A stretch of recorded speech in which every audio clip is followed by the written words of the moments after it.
It was a rainy Tuesday evening when my husband, Adam, finally looked me in the eye and said the words I had been dreading for months.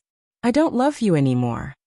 His tone was steady, emotionless, almost rehearsed, as though he had practiced it in the mirror 100 times. My world stilled. For a second, the sound of the rain against the windows faded, and all I could hear was the hollow echo of that sentence. I should have broken down. I should have asked why, begged for another chance, maybe even screamed. But instead, I sat there in silence watching him, memorizing every flicker of indifference in his face. The man who once swore to love me forever now couldn't even look guilty while ending it all. That told me everything I needed to know. Okay, I whispered, pushing my chair back. His brows lifted slightly, as though he had expected drama, tears, some sort of scene. But I had none to give. If Adam thought walking away from me would be easy, he was about to learn differently. Because he would never forget the sight of me leaving first. Over the next few days, I played the part of the obedient, heartbroken wife. I cooked his meals, folded his shirts, asked him about his day, and pretended not to notice the late-night messages that lit up his phone. The messages he hid, thinking I was too naive to suspect. But I knew. Every sigh, every absent-minded smile at the screen, every excuse about working late, told me where his heart had gone. To her. Some woman who wasn't me. And while he was busy falling in love with someone else, I was busy preparing. Quietly, carefully, I started moving money from our joint account to one he didn't know about. I met with a lawyer in secret. I packed my essentials into 2 suitcases and left them at my sister's house. Piece by piece, I untangled myself from the web of a life we had built together.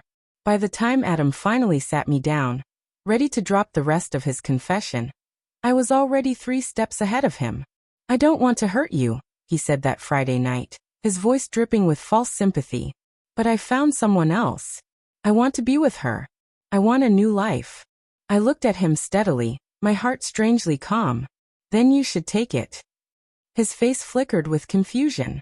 He had expected tears, accusations, maybe even a slap. Instead, I smiled faintly, stood up, and walked into the bedroom. What are you doing? He asked, his voice rising as I pulled a small black folder from the dresser. I placed it on the coffee table in front of him.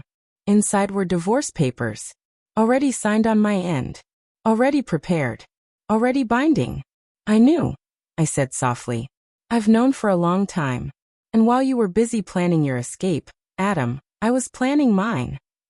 He flipped through the papers, his face paling as he realized everything had already been stripped from him. The house. The savings. Even the car he thought he'd drive away in. You can't, he started. I can, I interrupted sharply. And I did. Because you said you don't love me anymore, Adam. And that means you don't get to keep me. Or anything that came with me. He sat there frozen, holding the papers with trembling hands. For the first time since this began, I saw something in his eyes that almost looked like fear. And that's when I stood. I grabbed my coat, my bag, and walked toward the door. Where are you going? He asked, voice cracking as the reality hit him. I turned, my hand on the doorknob, and met his gaze one last time. You wanted me gone. But you'll never forget this moment, watching me walk away first. Then I opened the door and stepped out into the night, leaving him sitting in the ruins of the life he thought he controlled.